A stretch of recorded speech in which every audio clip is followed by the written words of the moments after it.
बता दो कि ये प्रदीप जी बोल दो क्या? अच्छा आप खुद ही बताएंगे। चलिए प्रदीप जी कह रहे हैं मैं खुद ही बताऊंगा, तो एक बार जोरदार तालियां प्रदीप गुप्ता जी के लिए। भाइयों, आप में से कुछ लोग मुझे जानते होंगे, आपने पहले मुझे जागृत कॉलेज में देखा होगा। जागृत कॉलेज में आप लोगों ने मुझे इलेक्शन जिताया था और मेरे खिलाफ जो कैंडिडेट थे उनसे बहुत कम वोट मिले थे। आप जानते हैं मैं कई साल बाद आज स्टेज पर चढ़ा हूँ। मैं एक मेट्रो का व्यापारी हूँ। अरविंद केजरीवाल जी ने एक बात कही थी कि कीचड़ को साफ करना है तो कीचड़ में उतरना पड़ेगा। मेरा बेटा जवान हो गया, बड़ा हो गया, रोटी कमाने लायक हो गया, मैं देश की सेवा में आ गया। आप जब ध्यान से सोचिएगा, जिन लोगों ने गांधी जी को देखा है उन लोगों को सोचिएगा, एक वक्त देश को गांधी जी चलाते थे, आज भी देश को गांधी जी चला रहे हैं। पहले देश को गांधी जी चलाते थे, अब नोटों वाले गांधी जी चला रहे हैं। मानते नहीं मानते बात मेरी? पहले गांधी जी के नाम पर सब लोग खड़े हो जाते थे, काम हो जाते थे।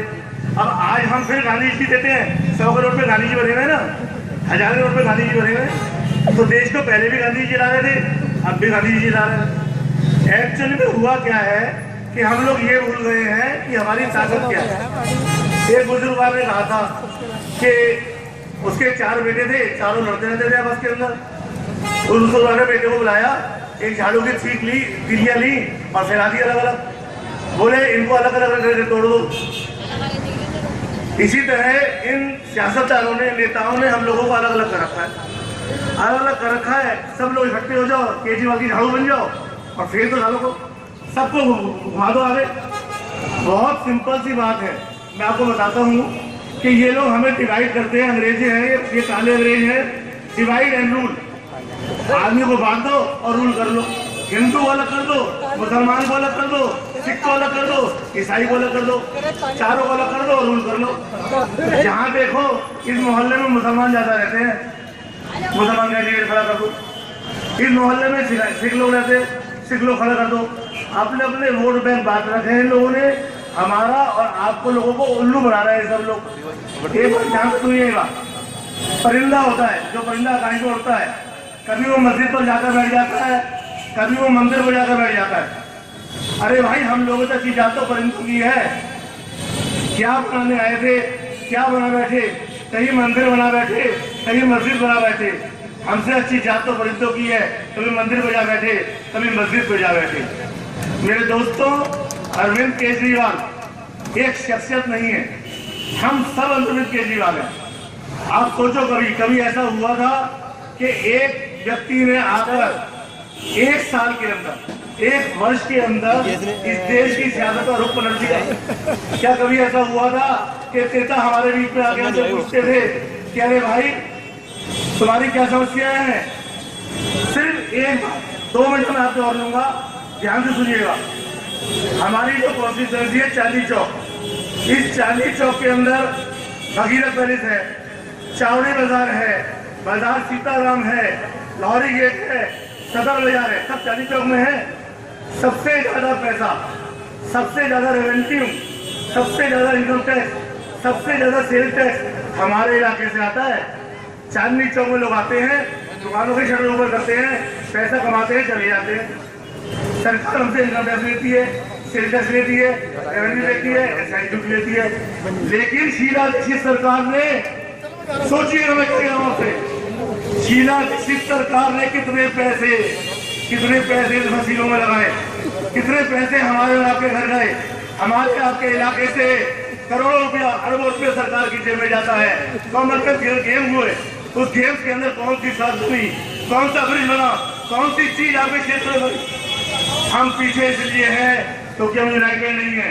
अगर हम एक साथ हो जाए, हमारे पैसे का रेवेन्यू, हमारे इलाके का रेवेन्यू अगर हम मिल जाए, आप सोचिए, Connaught place 0 kilometre, Connaught place में एक 200 गज का मकान, एक 200 गज की बिल्डिंग 200 करोड़ रुपए की है।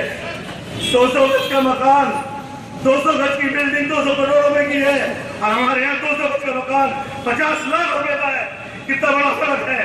अगर हम कनॉट प्लेस से चलकर यहाँ तक आ जाए, एक बार अगर एक बार हम सब मिल जाए तो यही मिलेंगे जो 50 तक ये बात तो करोड़ रुपए की हो जाएगी।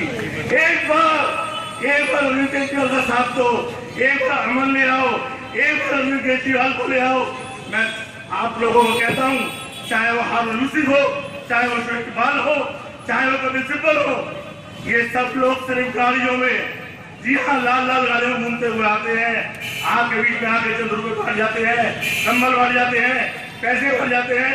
और आप लोग अपने शरीर को, अपने सीने को सोच कर देखिए, जब इलेक्शन आते हैं लोग शक्ल दिखाते हैं, आप लोग इन्हें वोट दे देते हैं ये सोच के ये हमारे रहनुमा है। नहीं, आप ये सोचिए हमें अपना भविष्य बनाना है, हमें आगे बढ़ना है।